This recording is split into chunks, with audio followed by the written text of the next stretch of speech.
Good morning, I'm Gerhard Mathangani with today's Sports Brief. We begin in football as the SEC looks forward to Week 5. The theme for the second-rate Crimson Tide will be refocusing. Alabama is coming off that huge win over Georgia on Saturday. The leaders in the locker room understand the importance of balancing the joy of the win and settling in and preparing correctly for the next game, which happens to be their bitter rivals from Tennessee. We just learned we can't take no weeks off. We got prepared every week like it's your last week. That sort of, kicked us in the foot a little bit 2 years ago. But, we learned from our mistakes, and we just ready to start something new this year. We have a 24-hour rule. We enjoy the win for 24 hours. And we move on to the next team. We're playing a good team.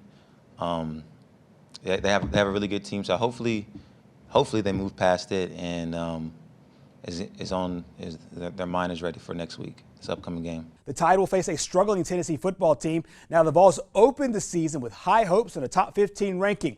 They collected wins over South Carolina and Missouri to open the year, but the defense has struggled lately, giving up 44 to Georgia and 34 in a loss to Kentucky. However, it's still a rivalry game, and Alabama expects the Vols' best effort.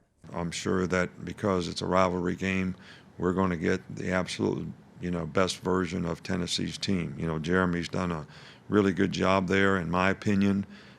They played very, very well this year. Last week was a little bit of an anomaly, and again, that same old word comes up. They turned the ball over, and that made a huge difference in the game. They're very, very well coached. They do a good job on special teams. So we're going to see a good team, and they play their best against us. They beat some good teams this year when they played well, and they're very capable, and I would expect we'll see that kind of an effort from them this weekend. For the second time this season, Tide quarterback Mac Jones scored the SEC Offensive Player of the Week award. Jones was sensational on Saturday, going 24 of 32, good for 75%. 417 yards and 4 touchdowns. He also threw for over 400 yards in the third straight game, averaging close to 17.5 per completion. He was great also down the stretch, going 4 of 5, 202 yards and 2 scores. Meanwhile, Troy needed a little late heroics to score a winner over Eastern Kentucky. The Trojans got a field goal in the closing seconds, scoring a 31-29 victory over the Colonels. They moved to 3-1 on the season and 2-0 at home. They're happy with the victory, but they know they have to improve. And we got some work to do. Obviously, we're still a work in progress, but we found a way to win, and that's the most important thing. And I think that's a good sign for the future because we're going to have some dogfights as this thing plays out. And a lot of college football teams, when they overcome things and win even when they don't play their best, I think everybody in the country that has those opportunities and does that usually pays off later on down the road. We can learn from this, and Coach said it in the locker room, it's better to learn from a win than from a loss. So we're going to take it, sleep on it, get the corrections done, and now we got a big game coming up next week. So we got to put this one to bed and just get what we did wrong down and, keep going.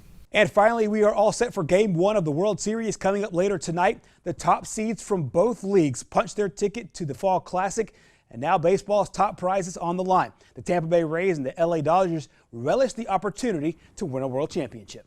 It's starting to settle in a little bit now and trying to really appreciate this moment, the calm before the storm type of thing. We just arrived to the field for the first time, so this is what it's all about. This is what you play for, opportunities like this. I think it's just the way we competed last series, man. We have full confidence in each other.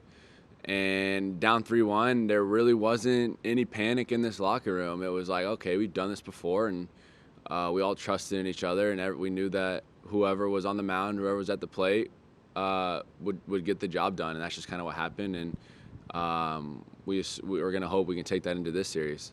And that's your Sports Brief this morning. Our program continues next.